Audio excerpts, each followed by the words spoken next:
हुन्छ हामीहरू पुस्तक कलस्सीको 2 अध्याय 11 अनि 12 पदमा लेखिएको छ। उहाँ भने बिना हातले गरिएको खतनाद्वारा तिमीहरूको खतना भएको छ। शरीरका पापहरूको देहलाई ख्रीष्टको खतनाद्वारा फालेर बप्तिस्मामा तिमीहरू उहाँसित गाडियो, जसमा उहाँलाई मरेकाहरूबाट बेउताउनु हुने परमेश्वरको कार्यमाथि राखिएको विश्वासद्वारा तिमीहरू पनि उहाँसित बेउताइयो। प्रकार 11 अनि 12 पद उल्लेख भएको छ।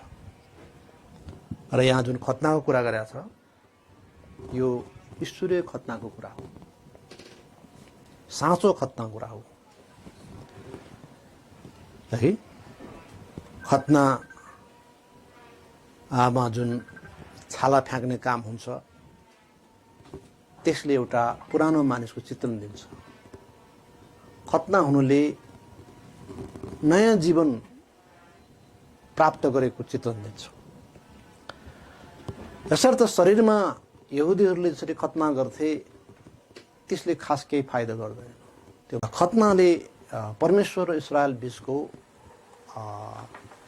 जुन बाचा हो, करार हो, त्यस कुराको मात्रै यसले चाहिँ नै सङ्केत गर्छ अथवा एउटा चिन्हको रूपमा हो। त इसाईहरूको पनि खतना हुन्छ, तर यस खाले खतना हो। र जब कुनै विश्वासीले माने कुनै एउटा व्यक्तिले नयाँ जन्म पाउँछ त्यो नै खतना हो। अर्थात् खतना गरिँदाखेरि जसरी शरीरको एउटा भाग फ्याँकिन्छ यसले पुरानो मानिसको सङ्केत गर्छ।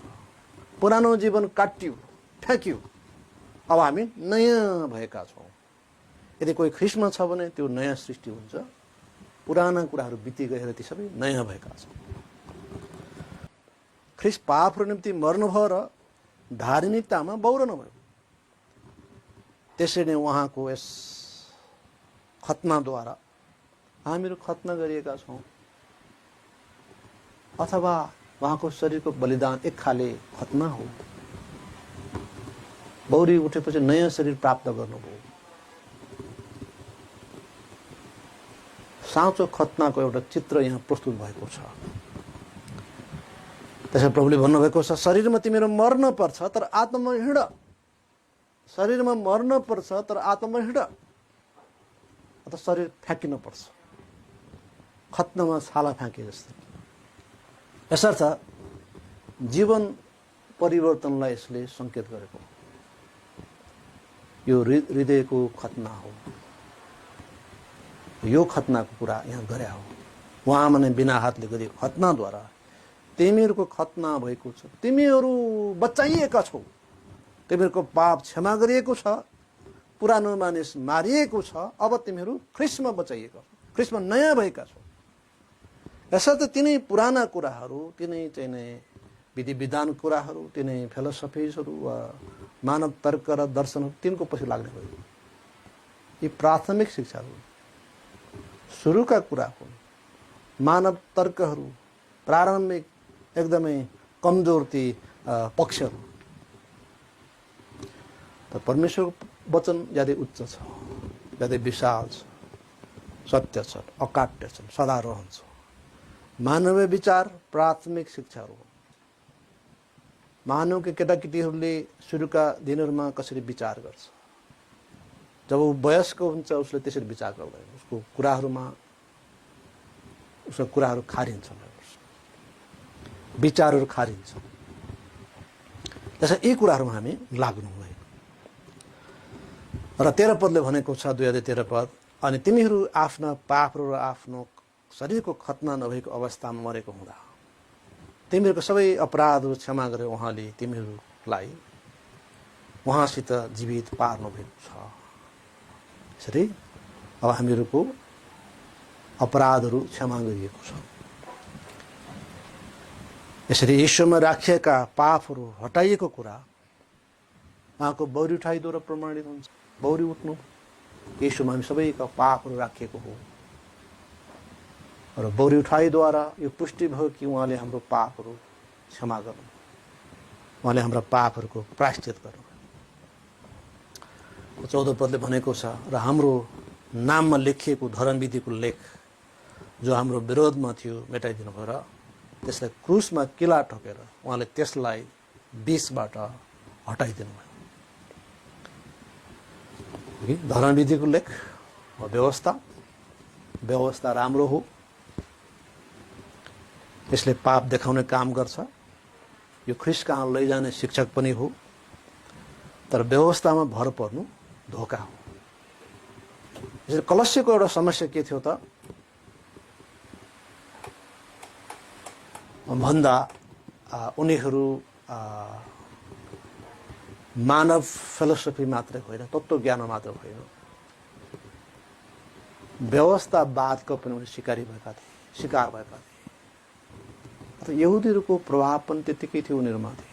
कहाँ हुन्छ, खतना नगरी मुक्ति पाइन्छ, विश्राम दिन पालन नगरी मुक्ति पाइन्छ, यो किसिम यी सबै चाहिँ नि गाँजे माझे ती कलस्यको विश्वास जो थिए, पावलले तिनलाई ज्यादै सफा गरी शिक्षा दिएका छन्।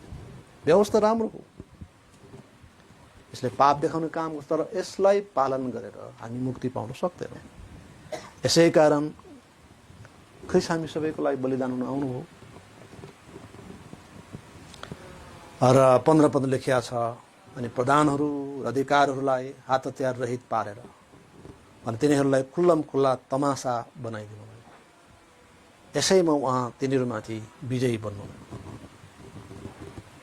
पतित स्वर्गदूतहरूको विषयमा यहाँ भनिएको हो, तिनका पनि विभिन्न तहहरू छन्, तह र तबका छन्। जब यीशु ख्रीष्टलाई आरोप लगाए मानिसहरूले कि बालजिबुलद्वारा यीशुले भूतात्माहरू धपाइरहेछ, त उहाँले भन्नुभयो त्यसो भए शैतान आफ्नै भित्र युद्ध गर्दछ, अनि तब उसको राज्य कसरी टिक्छ त? यसैले शैतानलाई धपाउने कार्य शैतानबाटै भइरहेछ भन्ने जुन आरोप हो त्यो गलत थियो। शैतान आफै भित्र यसरी लडाइँ गर्दैन, धेरै चलाक छ, बाटो छ, उसको पनि विभिन्न अर्डरहरू छन्, सिस्टमहरू छन्। त्यही कुरा 15 पदले भन्या हो, प्रधानहरू अधिकारीहरू भनेको छ र तिनलाई हात हतियार रहित पारियो, खुल्ला तमासा बनाइयो। कसरी? क्रुसमा किला ठोकेर, क्रुसमा सबै अपराधहरू निम्ति बलिदान भएर शैतानलाई हात हतियार रहित पारियो। कसरी? कि मानिसहरूले जुन पाप गरे त्यस पापद्वारा मानिसहरूले शैतानलाई पुजिरहेका थिए, शैतानलाई प्रभु मानिरहेका थिए, जसले अन्ततः मानिसहरूलाई मृत्युमा पुर्याउँथ्यो। तर यीशु ख्रीष्टको बलिदानद्वारा अब मानिसहरूले जीवन पाउने भए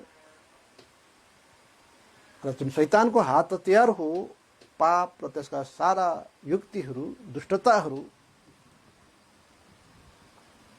ती चाहिँ अब समाप्त गरी, अर्थात् मानिसहरू ख्रीष्टमा जब आउँछन् पापबाट छुटकारा पाउँछ, शैतानबाट छुटकारा पाउँछ र शैतान त्यस अवस्थामा रोक्न वा छेक्न सक्दैन कसैलाई पनि। होला यीशु ख्रीष्टमा विश्वास गर्नेहरूलाई तिनले सताउन अनेक गर्लान्, तर तीबाट मुक्ति खोज्न सक्दैन, तीबाट जीवन खोज्न सक्दैन। 16 अनि 17 पदमा लेखिया छ, यसकारण खाने कुरा वा पिउने कुरा वा चाडको विषयमा वा औँसी वा विश्राम दिनहरूको विषयमा कसैले तिमीहरूको न्याय नगरोस्। यी चाहिँ आउनेवाला कुराहरूको छाया हुन्, तर शरीर त ख्रीष्टको हो। यसरी कलस्यका विश्वासीहरू दुवै ग्रीक विचारहरूबाट, यहुदी विचारहरूबाट प्रभावित थियो, आक्रान्त थियो, कन्फ्युजनमा पारेका थियो। हामीलाई पनि धेरै तरिकाले कन्फ्युजनमा पार्ने कोसिस हुन सक्छ, भ्रममा पर्न सक्छौँ। हेर्नुहोस्, धेरै खाले मानिसहरू छन् संसारमा, हामी होसियार हुन आवश्यक छ। हामीले हेर्ने प्रभुलाई हो जो सबै प्रधानतर अधिकारको शिर हुनुहुन्छ।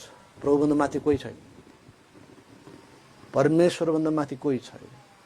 उहाँको सत्यता आज हामीसँग छ। बाइबल ज्यादै स्पष्ट, क्लियर, अनावश्यक भ्रम र तर्कहरूमा जानु पर्दैन। अनएन्डिङ यस्ता तर्कहरू र फिलोसफिजहरू जानु पर्दैन। परमेश्वर महान हो, प्रधानता र अधिकार शिर हुनुहुन्छ, 2:10 भने जस्तै। र उहाँको वचन सत्य हो, जो मानव जातिका लागि दिइएको हो। जे रहस्यहरू छन् ती परमेश्वरका हुन्, जे प्रकटित भएका छन् ती हाम्रा र हाम्रा सन्तानको लागि, अध्ययन गर्नको लागि, विश्वासको लागि, सबैको लागि हो जसले यसलाई विश्वास गर्छ, यसमा हेर्छ। र आज हामी ती भ्रमहरूमा छैनौँ। परमेश्वर हामीलाई सबबाट स्वतन्त्रता दिनुभयो। यसरी खानपानको शुद्धता, विश्राम दिन आदि कुराहरू जो यहुदीहरूले सिकाउँछन्, ठिक हो, यहुदी पवित्र शास्त्र पुराणमा उल्लेख भएका छ। तर यी सबै कुराहरूले के कुराको चित्रण दिइरहेको थियो, के भन्न खोजिरहेको थियो भन्दा ख्रिस्ट येशूको बलिदान, ख्रिस्ट येशूको प्रायश्चितको बलिदानको चित्रण दिइरहेको थियो। यसर्थ यी सबै कुराहरू, जो खानपानको शुद्धिकरण कुराहरू, विश्राम दिने कुराहरू, व्यवस्थाको थुप्रै आज्ञाहरू थिए, चाडहरू मान्ने कुरा, यी सबै जो थिए, यी सबैले ख्रिस्ट येशूको चित्रण दिन्थ्यो वा ख्रिस्ट येशूको ती छाया थिए। तर वास्तविक शरीर चाहिँ नै ख्रिस्ट हुनुहुन्थ्यो। हामी घाममा हिँड्दाखेरि छाया हामी देख्छौँ, हाम्रो आफ्नो छाया। हामी छिटो कुद्यौँ, छाया पनि छिटो कुद्छ। बिस्तारै हिँड्यौँ, छाया पनि बिस्तारै हिँड्छ। टक्क अड्यौँ, छाया पनि अडिन्छ। छाया त एउटा प्रतिरूप हो, वास्तविक रूप त हामी स्वयं हौ। भने जस्तै पुरानो नियमका सबै जति पनि कुराहरू थिए होइन, खानपानको शुद्धताको कुराहरू, विश्राम दिने कुराहरू, अरू थुप्रै आज्ञाहरू, यी सबै चाहिँ नै ख्रिस्ट येशू जो मसीह हुनुहुन्छ उहाँका छाया थिए, चित्र थिए। तिनले ख्रिस्टको बारेमा व्याख्या गरिरहेको थिए, बताइरहेको थिए ख्रिस्ट कसरी आउनुहुनेछ, उहाँले के गर्नुहुनेछ। यसर्थ आज खाना वा दिन सम्बन्धमा हामीले एकअर्काको न्याय गर्न सक्दैनौँ, गर्न मिल्दैन, जुन कुरा रोमी 14ले बताएको छ। यसैले कलस्यकाहरू यी सबै भ्रमहरूमा पर्नेका अथवा भ्रमित हुने अवस्थामा थिए। यसकारण पावल प्रेरितले बुद्धिमानीपूर्वक यस पत्र लेखेका छन्, यो ज्यादै महत्त्वपूर्ण छ। अब 2:18 हामी पढ्नेछौँ। दिन तारा स्वर्गदूतको पूजामा आफ्नो इच्छा अनुसार गरेर कसैले तिमीहरूलाई आफ्नो इनाम गुमाउने नबनाओस्। त्यो आफूले नदेखेको कुरामा लागेर आफ्नो शारीरिक मनद्वारा व्यर्थमा फुल्लिएको हुन्छ। नदेखेको कुराहरूमा लागेर, जस्तो मैले भनिहालेँ, प्लेटोनिक दर्शन अनुसार जब मान्छेको जन्म हुन्छ त्यस बेला आत्मा वा प्राण चाहिँ स्वाट्ट छिर्छ। त्यसमा छिरे यता ऊ चाहिँ कैदमा परेको हो, अनुबन्धित भएको हो, त उसलाई छुटकारा पाउनु छ, मुक्ति पाउनु छ। अब के गर्नु त? मुक्ति चाहिँ येशू ख्रीष्टको बलिदानद्वारा होइन, उनीहरूको अनुसार ज्ञानद्वारा भनेको छ। ज्ञानद्वारा, ज्ञानका पूजक थिए ग्रिकहरू। म को थिएँ, कहाँबाट आएँ, यसको प्रचुर अध्ययन हुनुपर्छ, गुरु मान्नुपर्छ। आज पनि हाम्रो वरपर थुप्रै यस्ता धर्महरू छन् जसले गुरुलाई पूजा गर्न लगाउँछ। गुरु नै ईश्वर हो, गुरु नै मुक्तिदाता हो भन्ने शिक्षाहरू सिकाउँछ। अथवा ज्ञानद्वारा मुक्ति, ज्ञान योग पनि भनिन्छ त्यसलाई।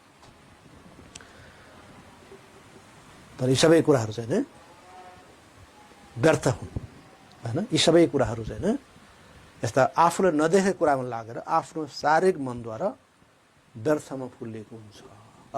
मै भगवान हुँ, मै सबै थोक हुँ भन्ने व्यक्तिहरू हामी संसारमा प्रशस्त पाउँछौँ। र यस्तो किसिमका कुराहरूमा लागेर हामी इनाम गुमाउँछौँ। थुप्रै इनामको कुरा बाइबलले गर्छ,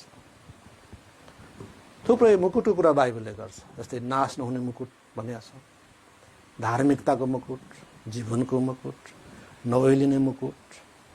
अथवा प्रभुले हाम्रो निम्ति थुप्रै खाले इनामको व्यवस्था गर्नुभएको छ। यी सबै के होला र कस्तो होला आज स्पष्ट जान्दैनौँ, तर यो ज्यादै महान हुनेछन्। यसले हाम्रो अनन्ततालाई फरक पार्छ। अर्को तथ्य चाहिँ के त भन्दा मध्यस्थ धेरै छैन। स्वर्गदूतहरू मध्यस्थ हुन सक्दैन, होइन। त मध्यस्थ केवल यीशु ख्रीष्ट मात्रै हुनुहुन्छ। पहिलो तिमोथी 2:5 र 6 पदमा लेखिएको छ। पहिलो तिमोथी 2:5 र 6 पदहरूमा, किनभने परमेश्वर एउटै हुनुहुन्छ अनि परमेश्वर र मानिसको बीचमा एउटै मध्यस्थ हुनुहुन्छ, अर्थात् ख्रीष्ट येशू। ती मानिस अर्थात् जो मानिस बनेर आउनुभयो, जसले सबैका लागि छुटकाराका दामको रूपमा आफूलाई दिइहाल्नुभयो, जसको साक्षी ठिक समयमा दिइयो। आमेन। यसर्थ हामी अनावश्यक यस्ता मानव विचारको तर्कमा फसेर उल्टै चाहिँ नै यस्ता बन्धनमा फस्नु उचित हुन्न। तर परमेश्वर वचन सरल छ। परमेश्वर एक मात्र हुनुहुन्छ र परमेश्वर मानिस बीचमा एक मात्र मध्यस्थ पठाइनु भएको छ, उहाँ यीशु ख्रीष्ट हुनुहुन्छ। र उहाँले आफ्नो सबै सत्यता प्रकाश पार्नु भएको छ, जो एउटा पुस्तकमा सङ्ग्रहित छ। यसलाई बाइबल भनिन्छ, पवित्र बाइबल। यो जस्तै अरू कुनै बाइबल, कुनै पुस्तक छैन। र तपाईँ सरल रूपमा बाइबल पढ्नुहोस्, तपाईँ परमेश्वर इच्छा जान्नुहुन्छ। तपाईँको उत्पत्ति कहिले भएको हो, के को लागि तपाईँ संसार हुनुहुन्छ, कसरी तपाईँ मुक्ति पाउनुहुन्छ, अनन्तता तपाईँ कसरी बित्ने हो, यी सबै यहाँ लेखिएको छ। र यसर्थ केवल एकजना मात्रै मुक्तिदाता हुनुहुन्छ, जो येशू ख्रीष्ट हुनुहुन्छ। यसरी आफूले नदेखेको कुरामा लागेर आफ्नो शारीरिक मनद्वारा व्यर्थमा फुल्लिएको हुन्छ। यो वा त्यो भन्छन्, महान दार्शनिक, महान ज्ञान यताउता।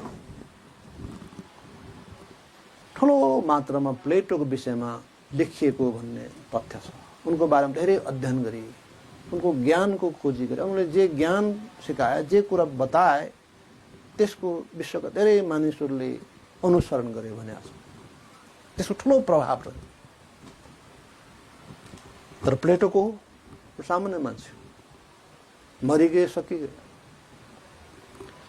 यसर्थ प्लेटो जस्ता थुप्रै मानिसहरू आए संसारमा, जसले आफूले नदेखेको कुरामा लागेर आफ्नो शारीरिक मनद्वारा व्यर्थतामा फुल्ने काम गरे। म यहाँ हुँ, त्यहाँ हुँ भने त यी सबै कुरो हावामा गए।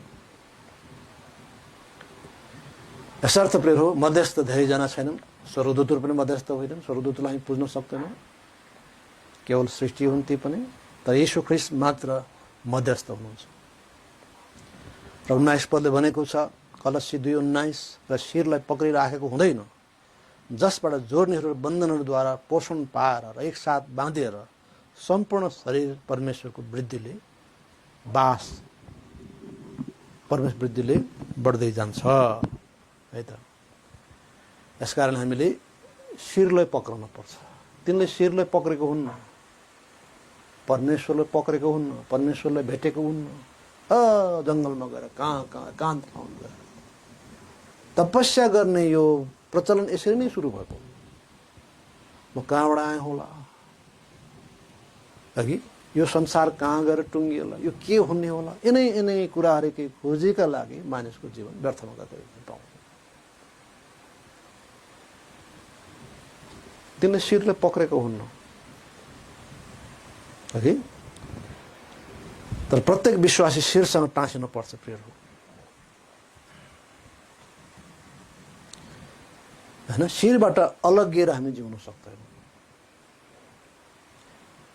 र सम्पूर्ण शरीर शिरसँग आबद्ध हुन्छ, र ख्रीष्ट येशू शिर हुनुहुन्छ, र उहाँमा हामी आबद्ध भएका छौँ र हुनुपर्छ। तब नै हामी बढ्दै जाने हो। शिरसँग जोडिया छैन, के को वृद्धि हुन्छ? ज्ञानमा न वृद्धि हुन्छ, न आत्मिक वृद्धि हुन्छ। शिरलाई पक्रिराखेको हुनुपर्छ। तर ती मानिसहरूले शिरलाई पक्रिराखेको हुँदैन। तिनै शिरबाट जोड्नेहरू बन्धनहरूद्वारा पोषण पाएर एकसाथ बाँधिएर सम्पूर्ण शरीर परमेश्वर वृद्धिले बढ्दै जान्छ। त शिरमा जोडिया छैन। परमेश्वर एकातिर हुनुहुन्छ, उहाँको सत्यता एकातिर छ, र हामी चाहिँ कहाँ हामी खोज्दै हिँड्छौँ। धेरैको अवस्था पनि त्यही छ। आज इसाईहरूको बिचमा पनि शिर अनि उहाँले दिनुभएको वचनलाई खोजी गरेका छैन, अध्ययन गरेका छैन। तर अनुभवको खोजी गरेको छ हैन, सपनाको खोजी गरिरहेको छ र तिनै तिनै विभिन्न किसिमका तिनै अनावश्यक यस्ता किसिमको अभियानको पछि लागेको छ। त्यो शिरबाट अलगिएर कहाँ कहाँ पुगेको छ, त्यो कसरी वृद्धि हुन्छ, शरीरका अङ्गहरूको आत्मिकमा कसरी वृद्धि हुन्छ, झन्झन खराबीतिर गइरहेको हामी देख्छौँ। अब मानिसहरू अनेक अनौठो किसिमका अभ्यासहरू गर्ने भए चर्चमा, अब नाच्ने भए, रुने भए, हाँस्ने भए, काम्ने भए हैन, यी सब गर्ने भए, किनकि शिरबाट अलगिएको छ, शिरको सत्यतामा हेरिएको छैन कि प्रार्थना गरेका छ, प्रार्थना गरेका छ, अनुभव खोजिया छ, विचार गरेका छन्, के होला परमेश्वर इच्छा भनेका छन्, तर तिनैको पछि चाहिँ लागेका छन्। बाइबलमा त हेरेका छैन, बाइबलले के हुन्छ त्यो त हेरेका छैन र तिनैको कुराको पछि लाग्दा लाग्दा कोही चाहिँ नरकमा जाने भए, नरकमा चाहिँ विभिन्न दर्शन देख्ने भए, कोही चाहिँ स्वर्ग जाने भए, कोही कहाँ जाने भए, अनेक अनौठा कुराहरू गर्ने भए, ती सबै कुराहरू बाइबलबाट एकदम भिन्न अनौठा भेटिए पाइए, किनकि शिरबाट अलगिएको अवस्था हो। यसर्थ हामी शिरमा टाँसिनुपर्छ, शिरसँग हामी टाँसिनुपर्छ। उहाँको शिरले दिनुभएको वचन बाइबल सत्य हो, अकाट्य हो र मानिसहरूले त्यसलाई हेरौँ, मानिसहरूले मोसाको पुस्तक पढौँ। यदि मोसाको पुस्तक पढ्दैनन् भने अथवा बाइबल पढ्दैनन् भने मरेका व्यक्ति जीवित भएर गएर पनि तिनलाई मनाउन सकिन्न। अब हामी त्यही भनेको, तिनीहरूको हातमा बाइबल छन्, त्यो पढ्न आवश्यक छ। बाइबलले गाजेर राखेको छ, बाइबलमा धुलो लागेको छ, त प्रार्थना, उपवास, त्यसपछि अनुभव, सपना, अगमवाणी, भविष्यवाणी, यिनको पछि लाग्दा लाग्दा बाइबलबाट कहाँ पुगे। फलस्वरूप बाइबलले अनौठो मानेका गतिविधिहरू सबै गर्ने, अघि मैले भने जस्तै यी सबै गतिविधिहरू गर्ने, नाच्ने, काम्ने हैन, हाँस्ने, लडीबुडी गर्ने, बेहोस हुने, यी सबै परमेश्वरबाट हो भन्ने भए, हालेलुया गर्ने भए, जबकि ती परमेश्वरबाट होइन। शिरबाट अलग भएपछिको परिणाम यो भएको र उनीहरू नबढेका हुन्, बढेका छैनन्। बढाउने परमेश्वरले हो र जब शिरसँग आबद्ध हुन्छ तब नै बढिन्छ। त्यही कुरो भने हो यस खण्डमा 19 पद स्पष्ट लेखेको छ। र शिरले पक्रिराखेको हुँदैन उनीहरूले, जसबाट जोड्नेहरू बन्धनहरूद्वारा पोषण पाएर एकसाथ बाँधेर सम्पूर्ण शरीर परमेश्वर वृद्धिले बढ्दै जान्छ। शिरसँग जोडेर नै हामी बढ्दै जाने हो। त उहाँको इच्छाहरू कसरी हामी जान्न सक्छौँ? आज शिरसँग जोडिनु भने के हो? उहाँको इच्छा जान्नु, उहाँको इच्छामा जाउँ, विश्वासद्वारा हिँड्नु। तर उहाँको इच्छा परमेश्वर वचन लेखिएको छ, बाइबल लेखिएको छ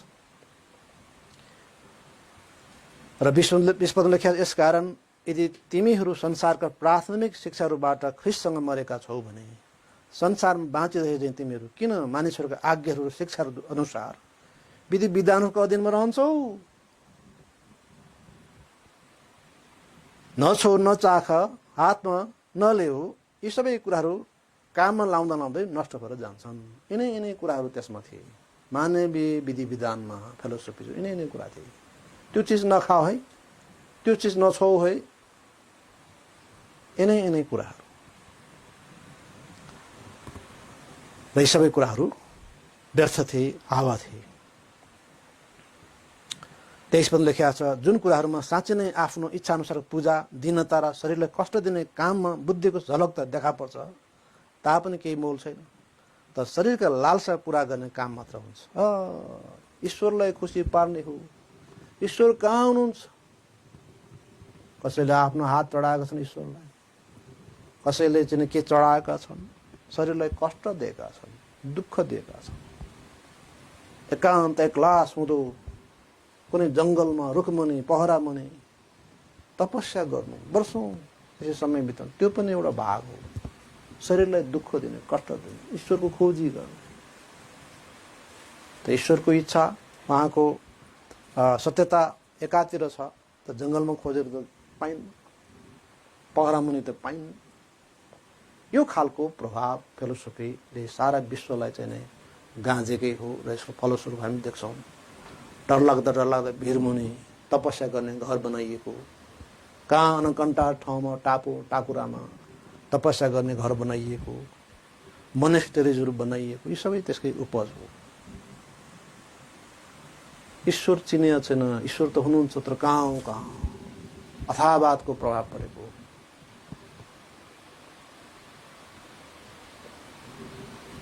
प्लेटोनिजमको चाहिँ प्रभाव परेको, यी सबै कुराहरू व्यर्थ हो। यसो हेर्दा भक्ति जस्तो देखिन्छ, भक्तिको झलक त देखिन्छ, तर त्यसको केही मोल छैन। तर शरीरका लालसा पूरा गर्ने काम मात्रै हुन्छ।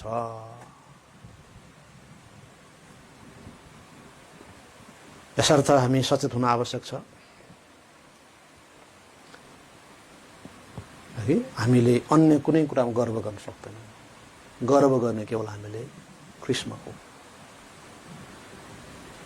है, मैले यति ज्ञान प्राप्त गरेँ, यति चिज चाहिँ प्राप्त गरेँ, यो वा त्यो गरेँ भनेर घमण्डले फुलिने, भगवान कहलाइने आदि इत्यादि गर्ने काम बाहेक के भएको छ त?